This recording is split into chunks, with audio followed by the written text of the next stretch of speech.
Maybe. Cool. Is my other mic on? Maybe. There it is. All right. I'll have to get out of game show mode. All right. Well, I don't know about you guys, but I absolutely hate math. I was the absolute worst at it. Still am. Shane does all the budget stuff because I don't know how to do basic addition and subtraction, but it's fine because I don't have to. I don't have to because that's not my job. But it's okay. Maybe I'll learn one day. But I remember specifically being in the 7th grade, and we were introduced to this idea of algebra, right? Which is just so confusing. I'm like, I could barely understand when it was just numbers, but now there's letters involved too. Like, you're like not making any sense to me at all. I just remember being so confused. It was like, you have to find x. What are the steps that lead you to find x? What did I have to do to find x? So I just could never get it. And I know that most of you, raise your hand if you're in algebra. Are you in algebra right now, or you're about to go into algebra, right? Okay, algebra 2. So you kind of know what I'm talking about, but if you don't, I looked up the Google definition for algebra, and this is exactly what it says. Okay, it says it's the idea that it's this type of mathematics that introduces the concept of variables. So these variables are unknown values, unlike arithmetic, where everything is based on known number values, right? So 2 plus 2 equals 4, right? Those are all known values. If you take out the 4, it becomes an unknown value. So you are to find x. You have to find x. So how do we do this? Now, I'm not going to get up here and teach you math, but I'm going to try, okay? Because I go to Bible college, and that means that I have not taken one single math class, and I will never not. Maybe I should take English classes because I can't speak. But we're going to figure it out, okay? So we're going to do some investigating, and I think that we will find the solution to this problem. So we're going to jump into the Bible because that's where we find our truth.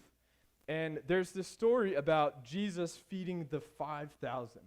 But to better understand this story, I think that we should go to Mark 5, just to kind of give us some context, okay?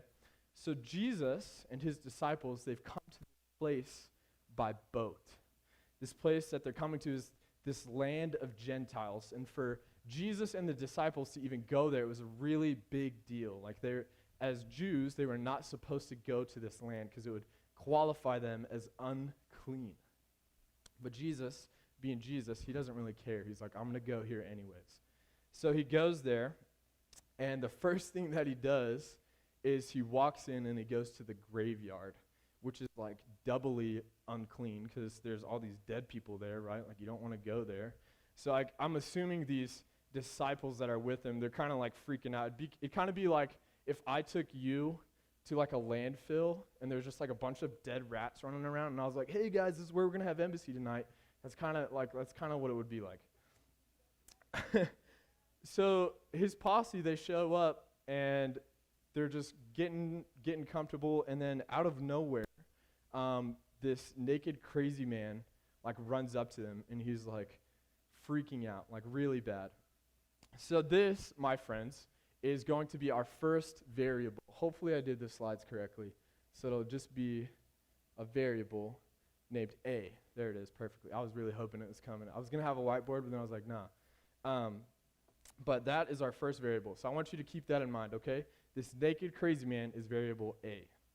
So variable A, or this crazy man, walks up to Jesus, and he tells Jesus that he's filled with demons, okay? So this man, he was lost in his sin. He started cutting himself, and he was just filled with demons. He was literally living in the tombs. He was taken away from everyone and everything. He had no one. And I'm assuming that it wasn't always like this. He probably had a family at one point. He probably had relationships.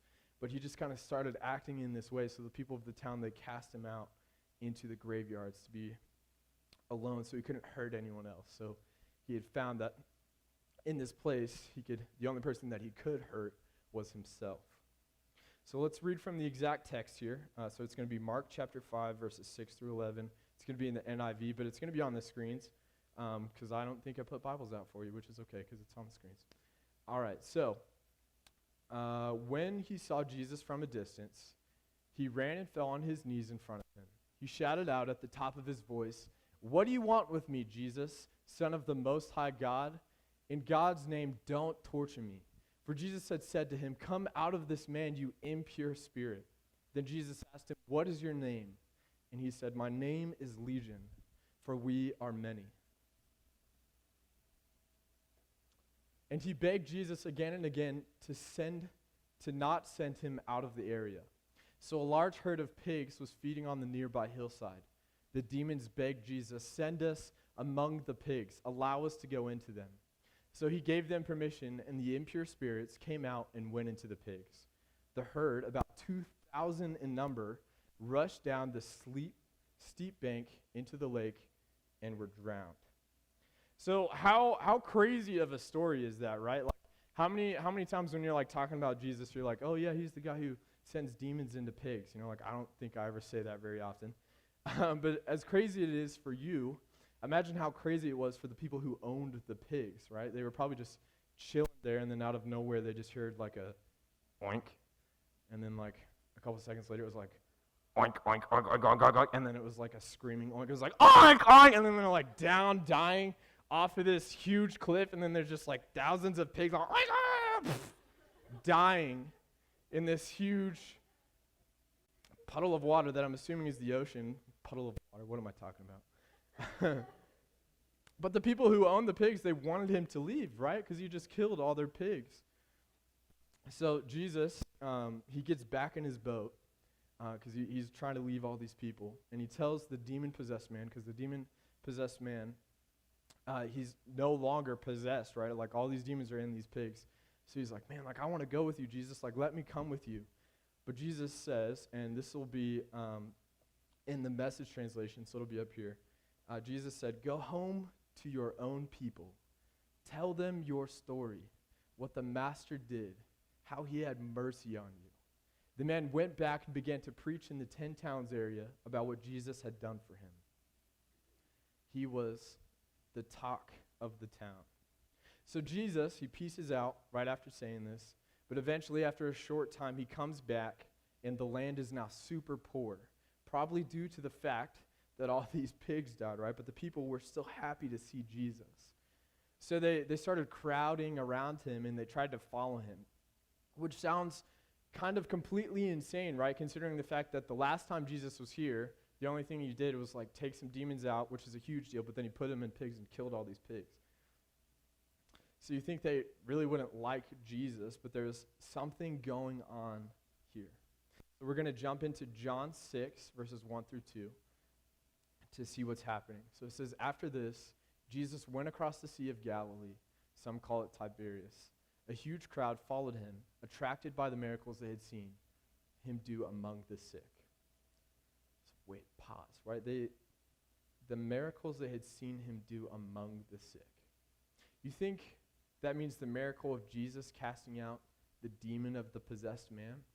Because that's exactly what I think it means. These people, they knew who Jesus was. They knew what he could do because of this demon-possessed man who is now no longer possessed. He must have listened to what Jesus had said when he said, "Tell them your story. Tell them what the master did for you." He must have gone and told everyone he knew. Because as Jesus is going up the mountain, he looks around and there's about 5,000 people there. All because of this one man and the thing that he did for this one man.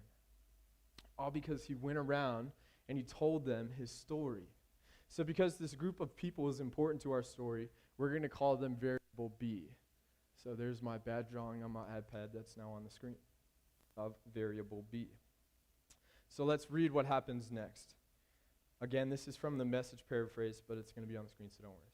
So when Jesus looked out and saw that a huge crowd had arrived, he said to Philip, "Where can we buy bread to feed these people?" He said this to stretch Philip's faith because he already knew what he was going to do. I wrote "Sneaky Jesus," but that's not in there. I was going to say that, but it's up there. It's there for all of you to see so you can laugh. But it's okay, you don't have to. I didn't mean for that to happen. Philip answered, 200 silver pieces wouldn't be enough to buy bread for each person to get a piece. So one of the disciples, it was Andrew, brother to Simon Peter, said, "There's a little boy here who has 5 barley loaves and 2 fish, but that's a drop in the bucket for this amount of people." For a crowd like this, Jesus said, "Make the people sit down." There was a nice carpet of green grass in this place, so they sat down, about 5,000 of them. Then Jesus took the bread, having given thanks, and gave it to those who were seated. He did the same with the fish. So all ate as much as they wanted. When the people had their fill, he said to his disciples, "Gather the leftovers so that nothing is wasted." They went to work and filled 12 large baskets with leftovers from the 5 barley loaves. So not only did Jesus feed all 5,000 of these people, but Jesus has leftovers. That's insane to me. Jesus, the Son of God, took 5 loaves of bread and 2 fish and created enough fish and bread for all of these people to eat. So just like any other normal person would do, they were like, okay, like maybe this Jesus guy is pretty legit, because they had seen him perform this miracle. They wanted to make him king even. You can see that. But they didn't really want to do it in a good way. They were going to force him to be king. So Jesus left again because he didn't want to be their king, or at least not in that context. So a time passes, and Jesus comes back, and all these people, they start to kind of freak out again. They flock to him at the beach because when he arrives, Jesus had pretty much, the last time he was here, created something out of nothing. And for a group of poor people who are hungry, they probably wanted to figure out how they could continue to keep getting more food. And Jesus knows this. And in verse 26, Jesus says, "You've come looking for me, not because you saw God in my actions, but because I fed you, filled your stomachs, and for free." Now, most of you, being middle schoolers, I doubt, have ever thought about the day when you're going to have to pay for your own food. Well, let me tell you, it's not fun. You have to, first of all, you have to start working for your food. You have to get paid to have money to buy food, and then you have to make food, and you make the food after you've been working all day to get this money to buy this food, and then after you cook all this food, then and only then can you sit down and eat. So I'm here to tell you, enjoy free food while it lasts, because one day, and John can probably own up to this because I can, you're going to be on your 5th peanut butter and jelly sandwich in the past 5 days that you've had, and you're going to be like, man, I don't know why I ever complained about mom's cooking. So if I was one of these people, I'd be following Jesus around too. You're telling me out of nowhere he just fed 5,000 people with this 5 loaves of bread and 2 fish? And I didn't have to do anything to get it? They didn't have to work for him to get food? He just gave it to them? They probably got hungry again and were like, wait, we could just go to Jesus, right? He's the hookup for free bread and fish. Of course I'm going to follow this guy. He can feed me and my family for free. But Jesus, he does this thing where we have a problem and we think we know the answer, but then Jesus comes back to us and he's like, man, you don't even have the right problem. You're not even asking the right questions. So he says back to the people, don't waste your energy striving for perishable food like that. Work for the food that sticks with you, food that nourishes your lasting life, food the Son of Man provides. He and what he does are guaranteed by God the Father to last. He's saying, why are you even looking for food like that? Don't you know it's going to go through you and come out the other end? It's not going to stay. It's not going to sustain you. It's not going to satisfy you forever. He says you need to start looking for the thing that is going to sustain you. The thing that every day when you wake up and you feel hungry, this is what is going to keep you going. It's going to give you life, and only I can do that, Jesus says. Only I can provide this for you. So these people, they jump on that. They're like, oh man, what is this bread? I got to get some of that. It can give me life forever? That sounds like the best bread ever. Who made that? Can I have it? They say, Master, give us this bread now and forever. Maybe you should have asked for some water. That's later. Just kidding. You'll figure that out. They're all like, wait, there's this bread that we can have?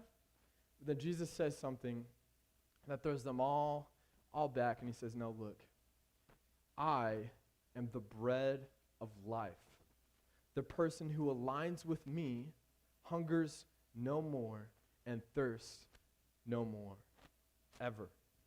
I had told you this explicitly because even though you have seen me in action, you don't really believe me. Every person the Father gives me eventually comes running to me, and once that person is with me, I hold on and I don't let go.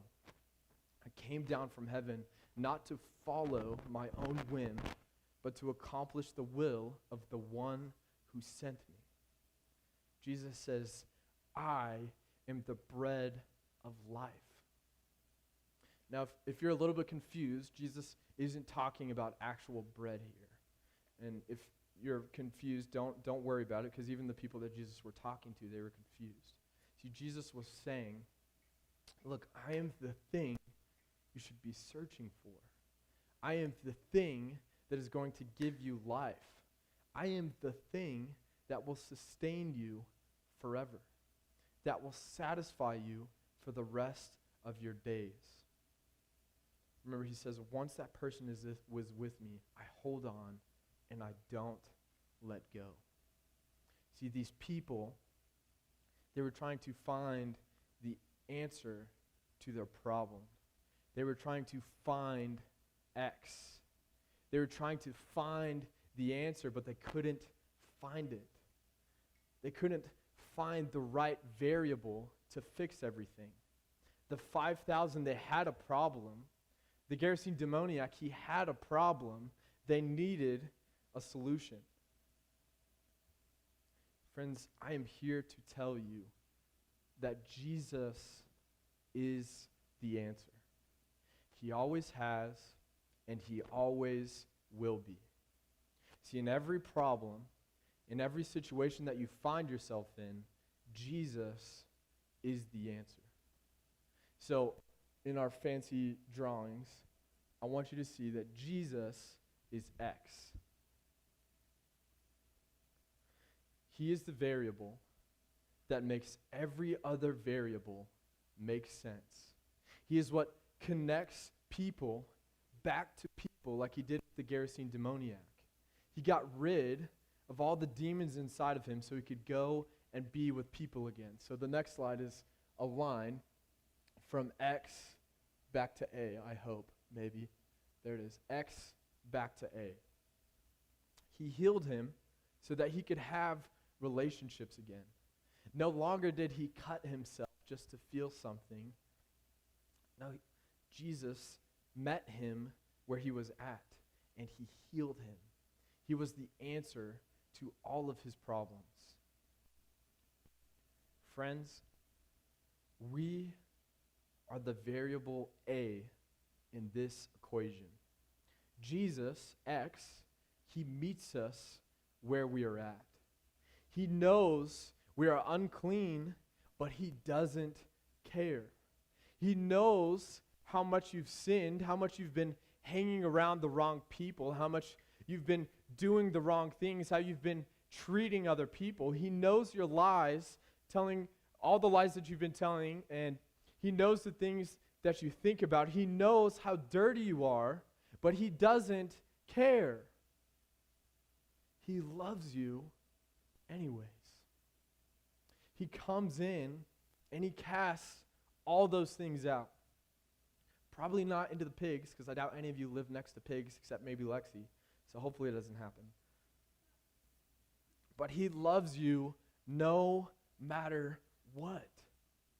And even though you were dirty and sinful, now you can have a relationship with him. Now you can be with him again. Now you can have a relationship with God. The answer that we've all been looking for and constantly searching for. But then Jesus says, hey, now that I've done this for you, the one and only thing that I ask of you is that you go and tell other people about what I have done for you. Go and tell them your story. So you remember what Jesus told the Gerasene demoniac before he got on the boat? He says, go and tell everyone your story. Go and tell them what I have done for you. And that's exactly what he did. All these people, the 5,000 people, they were now brought to Jesus because of what Jesus had done for the Gerasene demoniac. And then the Gerasene demoniac, he went out and told everyone he knew about what Jesus had done for him. He told them how he gave him life again, how he no longer felt empty inside, how he no longer cut himself, how he had no longer had to live away from everyone else, how there was a bunch of demons inside of him, but Jesus cast them all out just with the simple words. Because of this one man, 5,000 people now had the chance to know Jesus. Friends, all Jesus was asking A to go and tell B about X, so B could know X, so B could have the bread of life. He said, here is the equation, and I am the answer. But you have to plug yourself into this equation. You have to go and tell other people about your story with me. How you found X, or how X found you. Friends, Jesus is the answer. Jesus is the solution to every problem you will ever have. When you're so far deep into sin that you just feel like you can't get out, He will be there for you. He will love you. He will help you. But you have to plug yourself in. And by plugging in, you have to do your part. All He is asking you to do in return is to tell other people what He has done for you. How He will sustain them, just like He has sustained you. Even though you were weak, even when you had nothing, He is the bread that we have all been looking for. We can find X when we understand that Jesus is the only variable in all of the variables that matters. Through Him, we can find the answer to every question we will ever have. Through Him, we can find peace. Through Him, we can be filled, because He is the bread of life. And through Him, we will no longer hunger. Lord, I just ask that these students here tonight were just able to hear your word through me. Lord, I just ask that that you spoke through me tonight, and that these students, they got to hear some of that. I ask that they understand how much you love them, how much you want to sustain them, how much you want to fill them. Lord, I know these students are hungry in more ways than one, but what I'm talking about is spiritually. I know these students are hungry spiritually. Lord, I ask that you tell them every day until the rest of their lives that you are the bread of life, that you are there to sustain them. Lord, thank you so much. Thank you for Jesus. And in the name of Jesus Christ, amen.